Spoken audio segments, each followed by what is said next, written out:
Welcome everyone to this info session of business administration.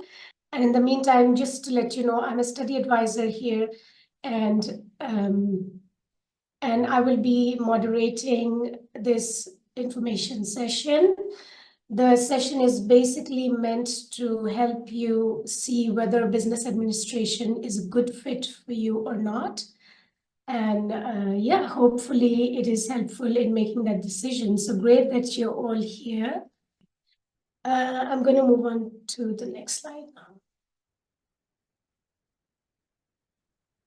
So this is the results from last year, very similar to what's the trend this year as well. 44% from Europe again, but outside the Netherlands, and 42% from the Netherlands, but also here a good mix with students from all over the world. I want to remind all of the students that we have a Q&A chat. So we have our colleagues answering questions in the chat. Please feel free to put in your questions, and we'll try and answer some live after the end of each session. Yes, so please go ahead and ask your questions, like the questions that you want answered live so that we know which ones are the popular ones. I want to introduce all of my colleagues at this point who's going to be participating in this information session. We have Frank, who's the program director. Frank. Welcome, everybody. Happy that you're here. And then we have Rosemary from the admissions team. Hello, everyone. We also have from the admissions team, Naomi, who's going to be answering your questions. And Karin, who will also be answering questions. And then we have Sana, who will be answering questions from the study advising team as well. And we have, here's Sana. Sorry, hi guys. And we have two of our students who's going to be talking about their experience at the University of Amsterdam with business administration programs. Here's Jochem. Jochem, say hi. Hi.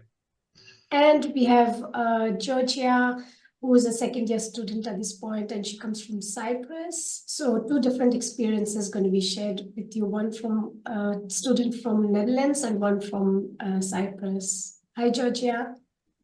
Hey, everyone. All right. So just before we get started, I want to remind everyone that we have a Q&A. Please do type in your questions so we can help you there as well. And yeah, over to you, Frank. Thank you very much, Ruchi. Once again, welcome everybody. I'm glad to be able to meet you here, even though it's only virtually, and to get the possibility to talk about our bachelor's program in business administration. My name is Frank Belschak. I'm a professor of leadership and change at the Amsterdam Business School, and I'm the program director of this bachelor's in business administration.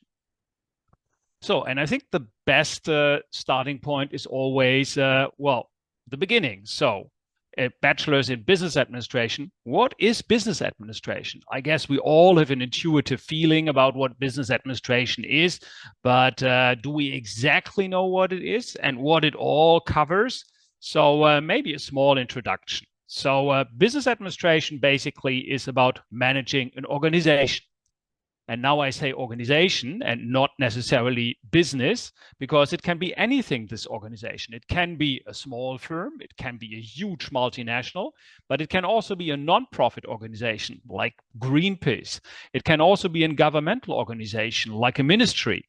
So everybody needs people from business administration because all of these organizations are run like a business. And that means that you need to think about aspects like, where do I get my money from? Because people are working for it, they need to get paid.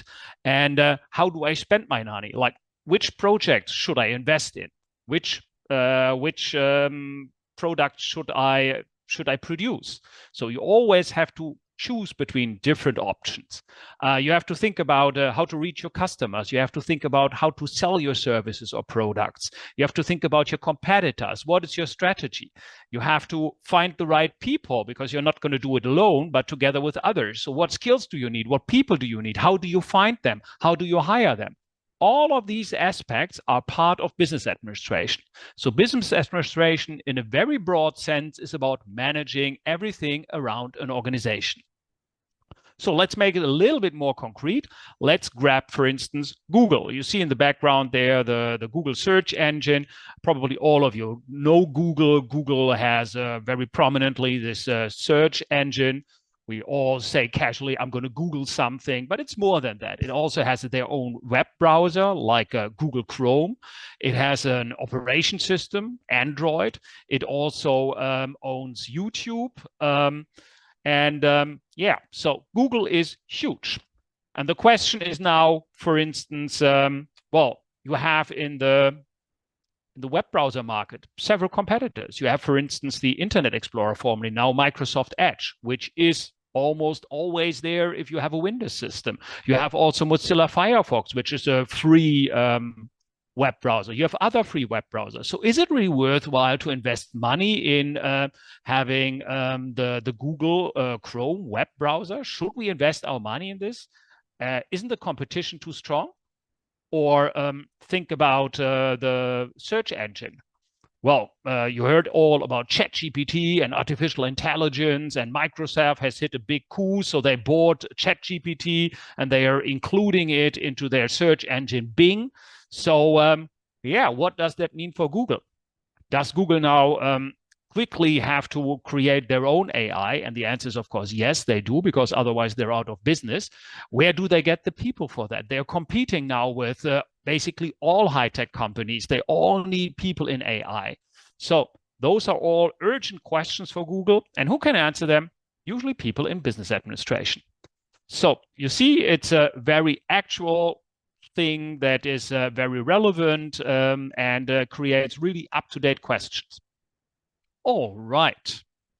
Then maybe now that we have some basic understanding of business administration, we can move a little bit further and take a look at how does business administration look like at the University of Amsterdam. So how does our study program look like? And our study program is hierarchically ordered, a little bit like a skyscraper. So you could say that we have a foundation and then we build on that, and the next floor and the next floor, and every floor further up builds on the one lower down. So we start out with the first year.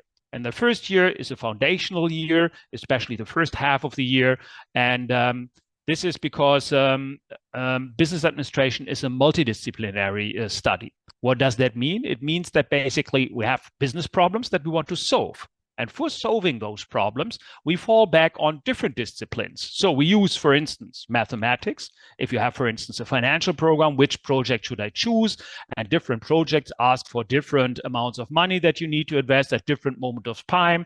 And there is different risks that come with the projects and different payouts, and you want to compare them. Then it gets down to mathematical problem. But it could also be a management problem, like how to solve conflicts. So then we are using psychology. It could also be something like a problem about finding the right price. Then you can use economics. Where does the supply and the demand meet each other? That would be the nice price. So we're using different kind of disciplines. And our foundation, basically, we argue, consists of 4 different groups of disciplines. One would be the organization. So the genuinely business stuff, like strategy, for instance. Second one would be the people. Third one would be the economy. And the last one would be methods. And this is what you find back also in the curriculum of the first year, all of those different topics.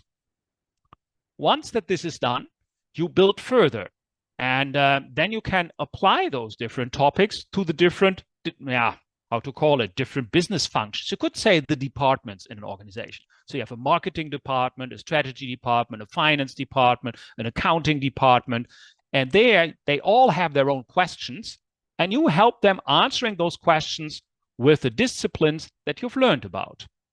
So it becomes a little bit more complex. And for most of the topics, you need several disciplines. For instance, in marketing, if it's about finding the right price, you have an economic perspective, which is about where do the different curves meet each other from demand to supply, but there's also a psychological side. So there is a reason why you never find something like a price of €4.01, but always $3.99 or $3.89. So there's also psychology. So it's multidisciplinary. Here we got it. And then in the second semester of the second year, it becomes even more complicated. Then we are using functions or departments, if you will, that also cover different other functions. So let me explain data management, for instance. Well, you have marketing data, you have HR data, you have financial data, you have operations data. So all of those different departments create their own data. And they need to be treated, and they need to be analyzed, and they need to be saved. And for that, you have your data management team. Same goes for law and ethics. You have ethical considerations about finance, about accounting, about marketing, about operations. So it becomes more complicated, the picture. And after the second year, you have basically a pretty broad overview of what business administration is about, and you have visited all kinds of different fields where it's applied. So a solid program. And the nice thing about it is that means that we can give you more freedom in the third year and let you make your own choices. So the third year is basically your year, as we call it. So you can choose between different options. It's not a compulsory program anymore like it was in year 1 and 2. And what options do you have? In the first semester, you can choose between studying abroad. So you can go abroad for half a year. And this is now the strength of the UvA, which is a big university, the second biggest, sometimes the biggest. We are competing all the time with Utrecht in the Netherlands. And that means that we have more than 100 different partner universities all over the world where you could go to spend half a year abroad. So whether it is, well, basically on any continent, whether it's London, Paris, or New York, we have exchange partners everywhere. So you can spend half a year abroad, or you can do a minor. A minor is basically a mini program of half a year, which is on a different topic than your bachelor's program. Let's say you love art history, but yeah, you realize professionally making your work from it might be not worthwhile because the job market is not too great. So you rather go for business administration, but still it is your passion. Now here is your chance. You can go for a minor and spend half a year on different topics, do 5 different courses on art history and learn really from an academic perspective also art history. So, and again, size does matter. So we have more than 100 different minors that can choose from as the UvA, and more than 70 of those are in English. The other 30s are then in Dutch. And they range from languages to culture, to history, to artificial intelligence, to mathematics. So basically, you name it, we have it. So if you want to broaden your scope, here is your chance, first semester of year 3. Another alternative would be an internship. If you more feel like, well, I've heard enough of the theory, I would like to have some more practical experience now, well, you could go now down for an internship in a company and collect those practical experience. So when you're done with your bachelor's program, that you have both the theoretical and the practical experience. So those are your options semester 1, and semester 2, you can specialize. So you go back to basics, to your business administration. That's what you've chosen. But by now you have a brief overview of what all exists. And now you can choose those topics that are most to your liking. And you can choose between 4 different specializations. The first one would be accounting and control. Accounting and control is basically about bookkeeping, that's financial accounting, and about budgeting, that would be managerial accounting. So that will be the part on accounting and control. So you got to keep track of all of the finance flows and product flows within your company. And once with focus on external parties, because you have certain reporting obligations, that will be the financial accounting part. And once internally, so you have a pretty good picture about all of your costs and profits, and you're not loss making. So that's accounting and control. Second would be entrepreneurship, innovation, and creativity. So here we're talking about really renewing stuff. How can you become more innovative as a company? What does it take for innovations?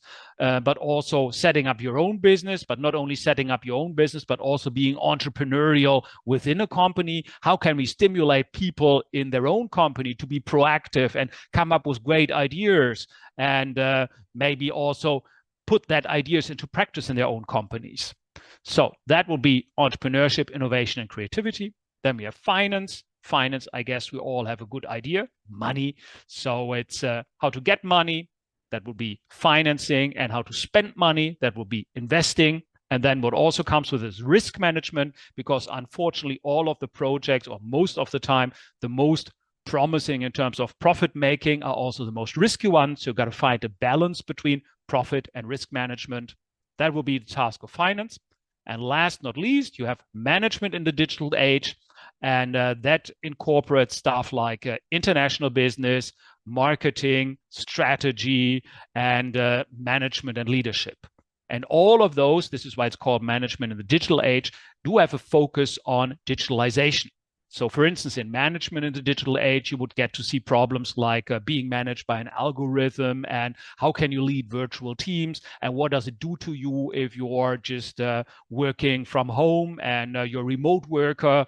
Is that good? Is that bad? What are the downsides? What are the problems? How do you manage those people? In marketing, you would, for instance, learn how to use the internet to get relevant data about potential customers. So do web scraping and other stuff.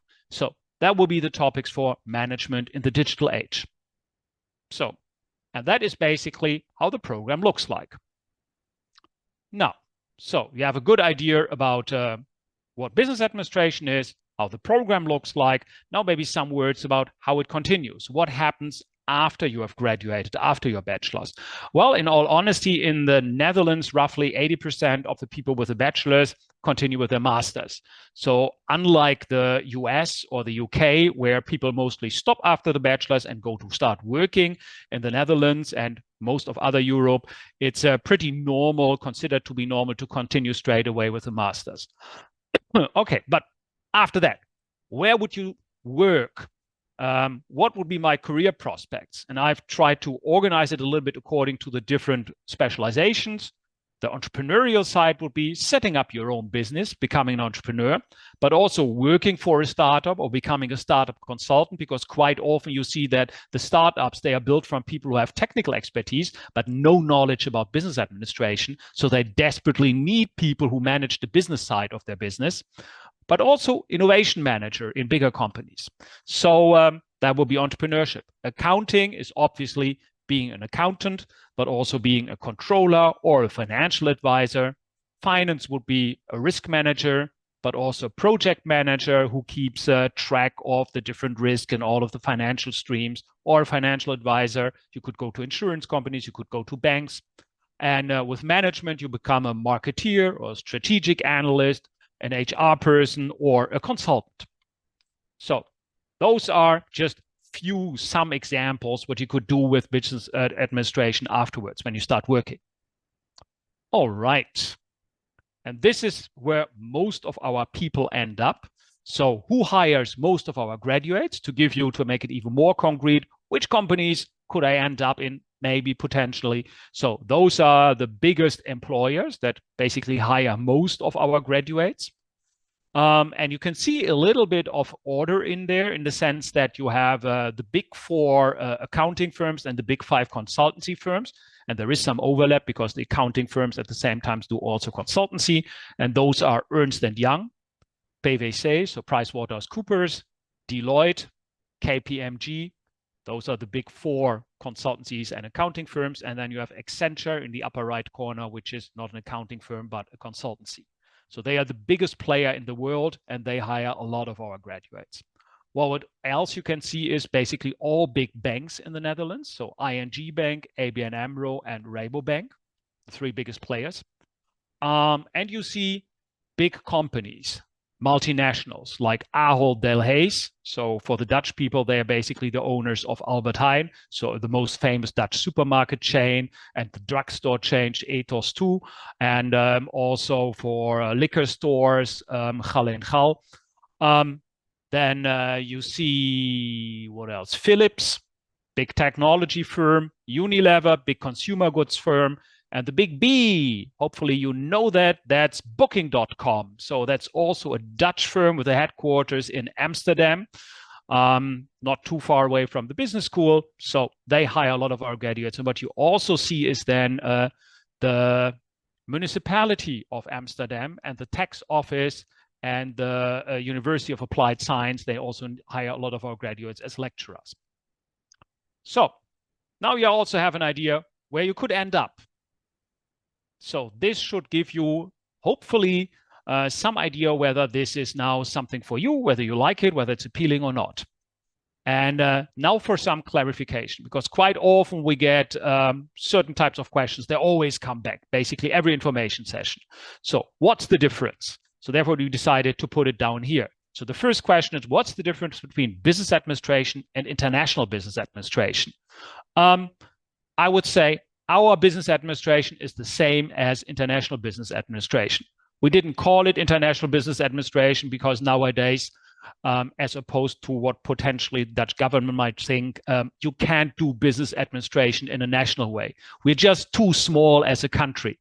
You can't just do national business administration. You've got to be international, because either your suppliers or your employees or your customers, somebody will always be international. So always have to be aware of international aspects. So by definition, business administration has to be international. This is why we didn't call it international, because we thought that it's evident. And why do we feel that it's the same? Because all of our courses are international. So we have international lectures, international course materials, international students. We have more than 50% international students. You have the possibility to go on exchange programs, and it's a fully English language program. So basically all of the components of an international business administration program. Next. What's the difference between us and others? Well, in all honesty, if you take a look, we score very high well, it depends. You have different kinds of rankings, and in some rankings we score very high, in others we score less high.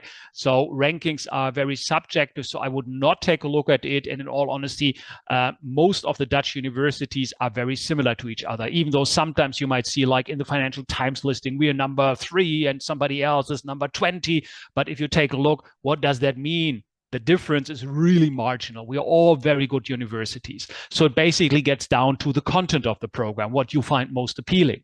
And I would argue that for us, what makes us a little bit unique is the freedom to tailor your whole third year, so the your year approach. And secondly, also the content. You see some idiosyncrasies of universities. So for instance, in Rotterdam, they're close to the harbor, so they have a lot of supply chain management and these kind of activities, operations, logistics. But what we see here is we have a lot of digital business, like for instance, Booking.com and that those kind of companies. There's a big hub here of startups also in Amsterdam, and we are among the top 10 business schools or universities in the area of ethics. So this is basically our strength. So you would see that basically all of our courses cover something like entrepreneurship, digitalization, and ethical aspects. So this is where we are probably stronger than our competitors. If those are fields that you find interesting, well, I think it's a good choice to go for us. And then the last one, we are also offering bachelors in economics and business economics. And now the question pops up, of course, what's the difference between business administration and business economics? Well, business administration, it's broader, if you will. It's multidisciplinary. So it's more managerial. So for instance, what it covers too is the whole social science aspect. So sociological, political theories or psychological things. If you study business economics, what you get is basically economics and mathematics, and that would be more or less it. And all of the business aspects that you get are number related. So you will get to see something like accounting and finance, and that would be exactly the same as what you get in business administration, the finance and accounting. So for those two topics, it doesn't matter. The question is, what is the rest of the studies? Because accounting and finance is maybe a quarter of your studies. Then the question is, what else? Well, in business administration, you get strategy, you get marketing, you get HR, so a whole lot of other business topics, whereas in business economics, you get economics. So the rest of your study would be economics. So finance and accounting is the same, but the rest of the study is totally different. If you love economics, if you find that very interesting and you plan to work at a bank, go for business economics. But if you want to work more broadly, maybe in businesses, and you also like the marketing and strategy stuff, then probably business administration is your thing. So, and I think now we covered a lot of ground and your head is buzzing. So maybe it's now time for questions. Thank you, Frank. That was very, very informative. I hope the students have gained a lot of knowledge out of that. And yeah, hopefully it's much easier for them to make a decision, so to say.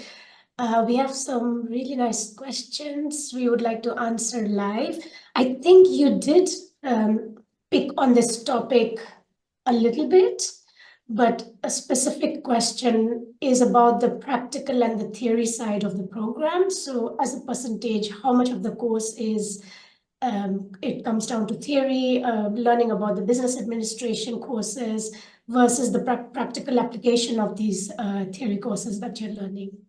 Okay, right. Yeah, that's a good one. Well, the first thing you have to realize is that you are at university. University means there is no way to escape theory, because that's the thing, that's academic thinking. Stepping back, trying to look through the concrete things that are in front of your nose and try to understand in a general, more abstract way what is going on here. Try to analyze the situation. And that is a theoretical approach. And that is what you get way less at the University of Applied Sciences, in Dutch, HBO. There, the approach would more be like, oh, you have such a problem. And usually in that problem, you push that button. And I explain you exactly how to push that button. But you get way less theory. So yes, you will get theory. And yes, that theory part will be more than 50% for each and every topic that you're ever going to cover at the university. But of course, we're also going to explain to you what you can do with the theory, because it's not the idea that you learn theory because theory is great and you have to learn theory. You learn the theory in order to be able to apply it. So we'll also show you how it works, how you can apply it. You will have practitioner talks explaining you how to apply it. We will go through cases showing you how to explain it. So it will be basically both. It will be the theory plus the application of the theory. Thank you. Thank you again, Frank. I have another question here which sounds interesting. What are the desired skills or traits to study a business administration program? I think it would probably get down to what is always needed. You need motivation, you need persistence, you need diligence, you need to be willing to work hard, and a little bit of intelligence also doesn't hurt. But most of the topics are not rocket science. And if you were able to pass your high school diploma, then I think you have already what it takes. But you really need to focus also and be willing to make some sacrifices and work for your studies. If you feel like, wow, student life is the best time of my life and it's only about doing party, then you are up for a bad surprise. So I would argue that motivation and your ability to discipline yourself, and even if it's great summer weather, but if your resits are coming up and you still have one exam to go for, then rather sit down and work for a week than hang out at the beach. So. Thank you, Frank. It's clear that you need to be motivated and study hard, right? Yeah, thank you. I'll take one last question live. Can you choose 2 specializations at the same time? Yes and no. So short answer, no. So the thing is, theoretically, it is possible. You could do it. It's not that we tell you if you choose for one, you're not allowed to follow any other courses. You could also take them as electives. But the thing is, at a certain moment, it just becomes too much. So if you want to follow 2 specializations, that's basically the program of 2 studies. So because both are considered to be full-time study, so in this sense, it will be difficult to run them both at the same time. But if, for instance, you are saying like, okay, I'm very interested in finance, but I'd like to have also some more knowledge about financial accounting because it's nicely complementary, it is possible to follow, for instance, a specialization in finance, but next to that, do one more course of another specialization, or maybe even two. But I guess that would be about it. More, I don't think that realistically this is doable nor advisable. Okay.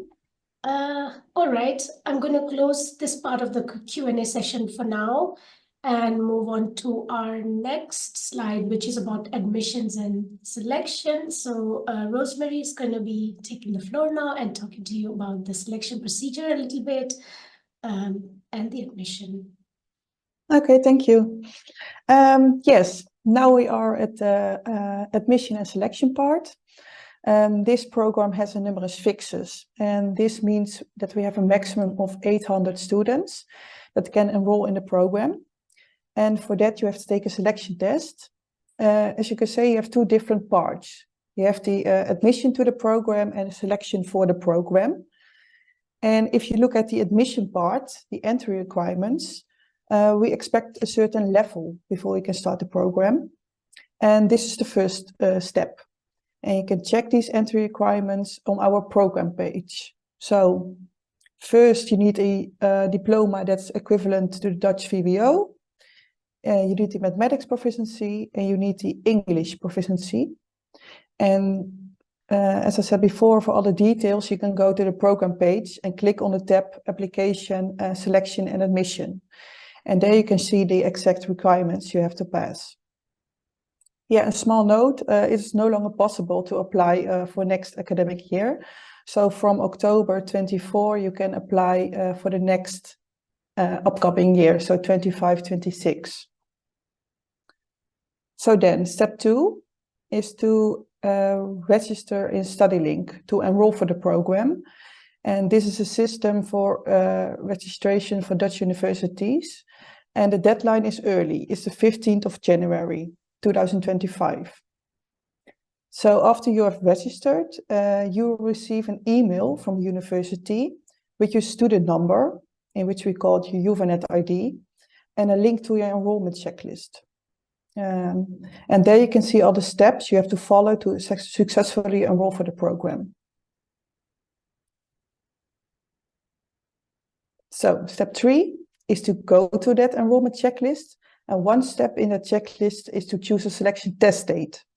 And the deadline for choosing a selection test date is also the 15th of January. And you can choose for 2 different dates. So one in February or one in March. This year it was like 24th of February or the 2nd of March. So late February or early March. So a little bit more about the selection test. The test is online and it's 2.5 hours long. The test is multiple choice and it's about 3 subjects, namely mathematics, economics and strategy and organization. And you are going to prepare for the test by an online preparation module. And there you can read articles, watch videos, make practice questions. And you will get access to this module 1 week prior to your test. And you will receive all the specific details about the test and how to prepare in February.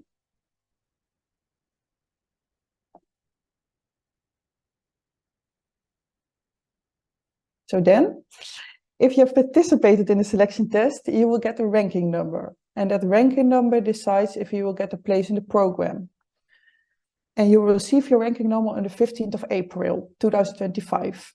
So all students are basically ranked based on the score of the selection test. So the best student will get ranking number 1, the next 2, and so on. So number 1 till 800 will get a place in the program straight away. And if you have a ranking number that is 801 or higher, you will be placed on a waiting list. So then, if they offer you a place in the program, StudyLink will send you an email and ask you to accept your offer. And you have 2 weeks to do so.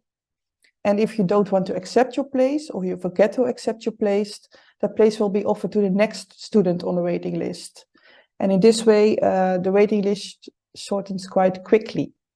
And all these offers are sent until 1 August 2025.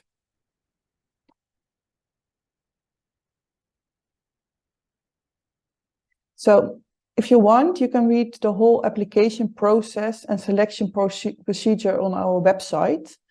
So from October 24, it's all updated. The most important thing is to remember the dates that you see on the screen right now. So on the 15th of January, it's a deadline to apply and to choose a selection test date in your enrollment checklist or on your homepage in SIS.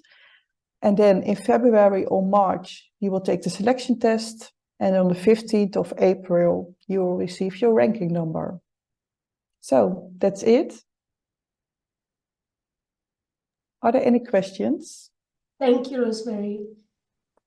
I am looking at the questions now to see what we can answer live. How many students took the admissions test last, and how many were actually admitted? Like 2022, almost 1,900 people participated. And the person, and like this year also, but we're still working on the ranking list, so we're not sure yet. But last year, the person who received the last offer had ranking number 1184. So then you know a little bit more about your chances getting in. But yeah, if you prepare well, you have a high chance of getting a place in the program. Yeah. And I see another question here now. Is that a conditional offer? Should they provide the GPAs or the exam letters later, or is it an offer means an offer? Yeah, you need to have the entry requirements, fulfill the entry requirements, but we only select based on the selection test. So in earlier years, we also look at the GPA, but that's not an element anymore, no. So only based on the score of the selection test, yes. Okay. Thank you very much. Thank you, Rosemary. That sounds good for now. Okay. We'll close the Q&A for the moment for admissions and move on to hearing more experiences from our students. We'll start with Georgia, who's from Cyprus, and she's a second-year student at the moment. Hi, Georgia. Hey everyone. So as you've heard, my name is Georgia. I'm a second-year business administration student, and I'm from Cyprus. So as an international student myself, I can deeply relate to you, as I've been in the same position like not so long ago. So I'm able to share your concerns, your anxiety, but also your excitement about what's to come. So basically, the main reason that I'm here speaking to you right now, aka why I chose this degree in uni, was because of how broad it is and the opportunities it has to offer. Tracing back to my thought process, I knew that I wanted to be in the business field. However, I wasn't exactly sure in which direction I wanted to go in. So I wanted to learn about almost everything that I could potentially come across in the business field, so I could then know what I'm interested in and what I'm not. Therefore, this degree seemed like the most appropriate choice for me to start my business journey with. So if you're also like me, where you're still a bit confused as to where you want to go towards, then I would say this degree is a perfect choice for you. Now, why I chose UvA instead of other universities? Well, as I previously said, I really like this course structure, as also because of the freedom that you get in your third year. So that was also one of the reasons, but also because it is a highly recognized university. Now, another thing that I want to mention, as I think it's part of every student's experience, is moments where you might feel a bit overwhelmed or stressed while also trying to balance adult life, especially for international students. You get to be your own parent. So it could get a bit tough and challenging to balance everything out, but it's completely normal. And unfortunately, one common mistake that I think most students do, and I happen to have done in the past, was studying until the last minute.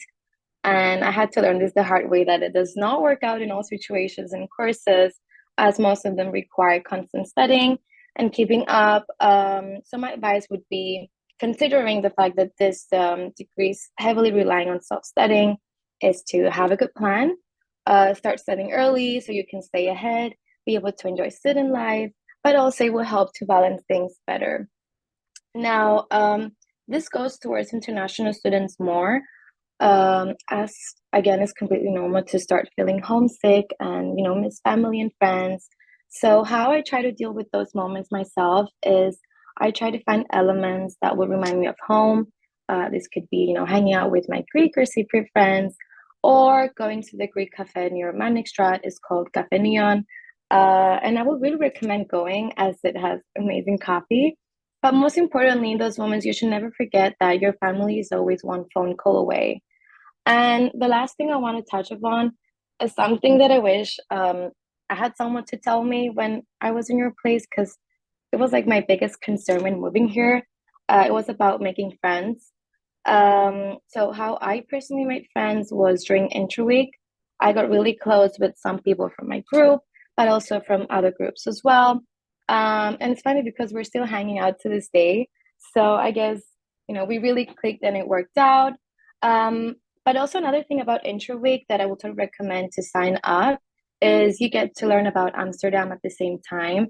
And I have to say, I fell in love with Amsterdam. It's such a lovely city. It's international, it's vibrant.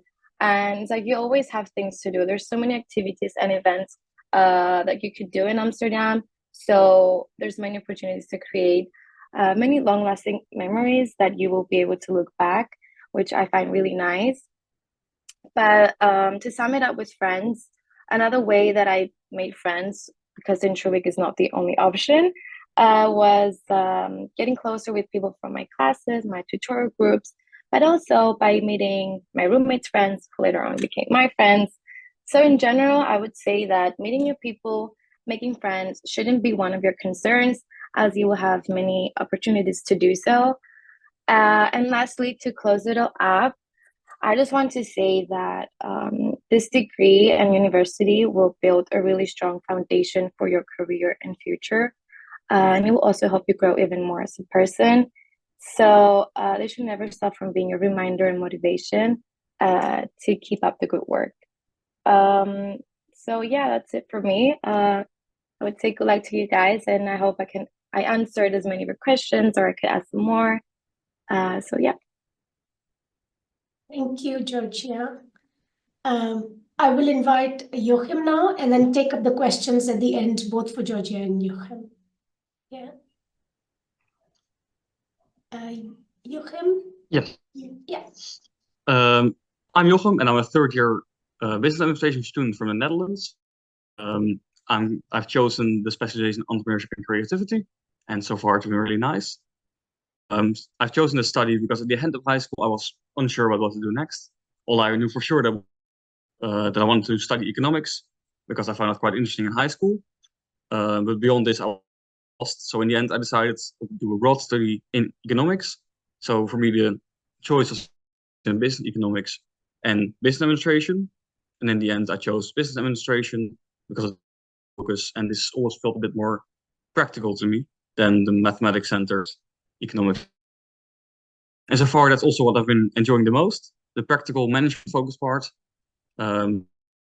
strategies for different markets and different cultures, or how to manage people within an organization. These scores have been the ones I've enjoyed the most. And when I knew I was going to study, I also for Amsterdam. It's a lovely city with a student culture, and I also joined a student volleyball association here. But within Amsterdam, I still had to choose between the UvA. In the end, I chose the UvA. It always felt like a bit of a nicer culture and a nicer vibe. And so far, I've not been disappointed. I've been really happy with my choice. Also, the UvA offered to choose your own study program in the third year, which was a really big thing for me because I wanted to go on exchange. And in the first year, I went to Athens on exchange, and going on exchange is a fantastic opportunity. It's also great. It's a lovely city. The country is amazing. The people who were there for the exchange they make it one of the best experiences in your life, no matter where you are. So I would really recommend exchange and making the most out of this opportunity. And when I was in high school, it always felt like a big step up to go to university, to go to a huge campus full of people from all around the world, speaking a language that I wasn't very good at.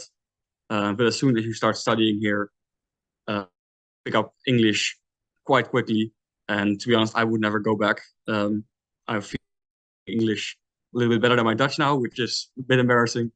And the thing I can recommend to you guys is to be proactive. A big part of studying at university and here is responsibility. When there's a problem, you have to reach out to the university to get it fixed. The UvA will also organize so many fun activities and workshops on campus.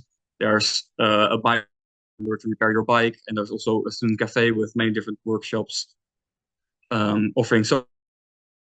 But you have to reach out and find the ones you like, and you have to sign up for it. So and that will make your student life so much nicer, so much more enjoyable.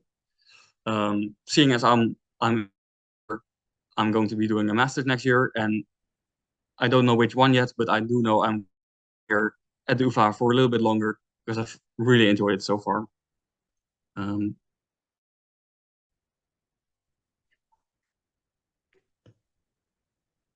All right.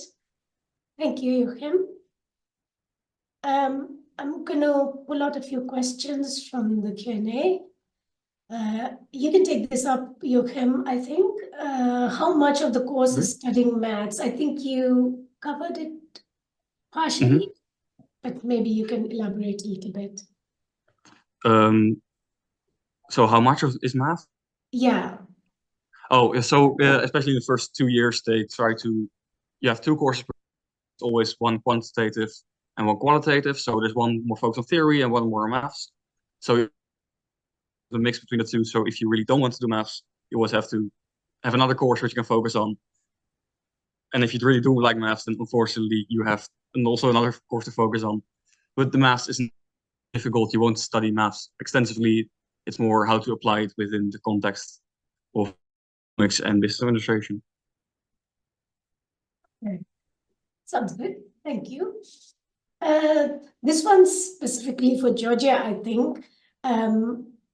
Maybe also for Joachim, because I know a lot of Dutch students also like to live closer to the city, but it's more on the housing. Was it difficult looking for housing here in the Netherlands? How was it for you?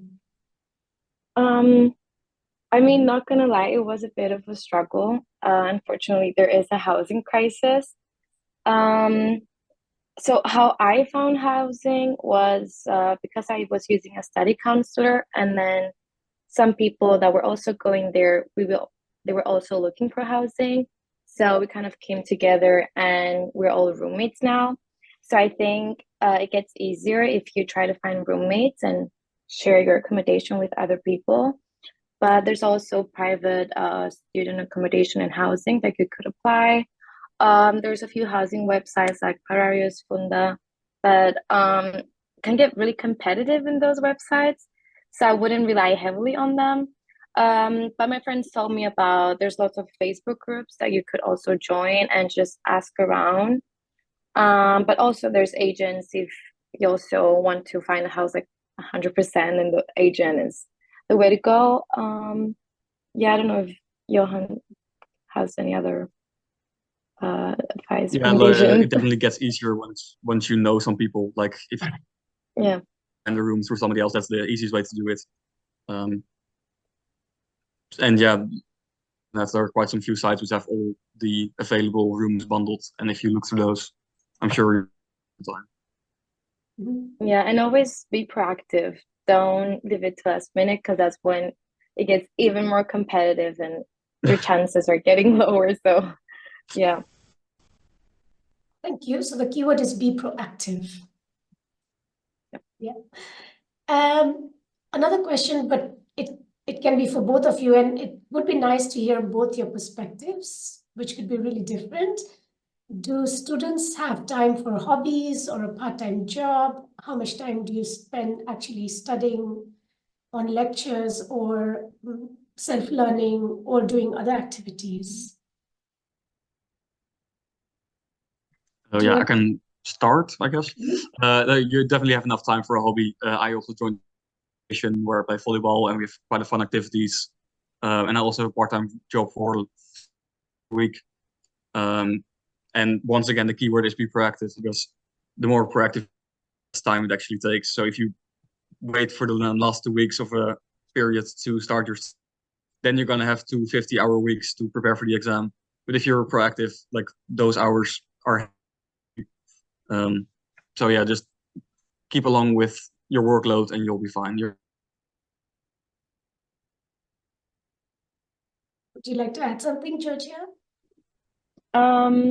I do agree. That's why I also mentioned that have a good plan and stay ahead, because then you'll be shocked on how many things you're able to do. But when it comes to the workload, I think sometimes it will depend on the block, because there are Time to blogs enjoy your that student are life. there are blogs that can get a bit intense, but regardless, there's always time for hobbies. And yeah, I think it's manageable. I think that's how I'm gonna finish it. Like you could do everything if you have a good plan and you're organized. Yeah, I understand. Yeah, that sounds really good. I think planning is the key and being proactive. So yeah, proactive in planning, actually, seeing where you're going to place your studies, where you want to place your job, and where you want to place other hobbies. So not leaving any studies also for the last minute. You really need to be consistent with your studies here, right? You can't say you're going to study for the last 2 weeks and pass your exams. That's not Exactly, yeah. Yeah, exactly. Okay. No. All right, thank you, Joachim and Georgia. I think we'll stop the Q&A, live Q&A here.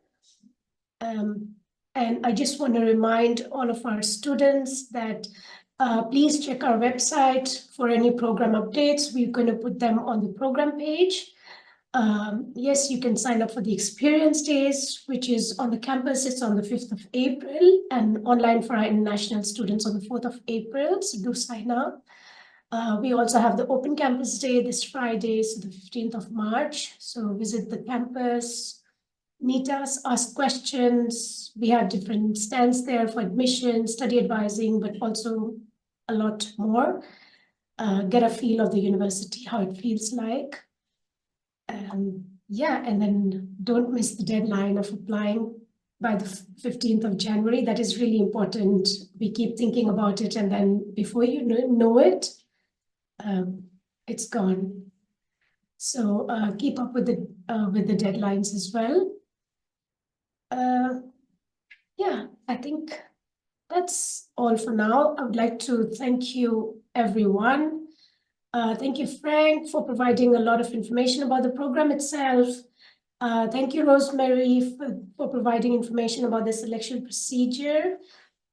Sana, study advisor, she has been answering a lot of questions, and also Karen and Naomi for answering questions from our students. And thank you very much, Georgia and Joachim, for all the experience that you shared today with the students. I hope they're getting a little feel of what it feels like to study in Amsterdam at the University of Amsterdam. So thank you, everyone.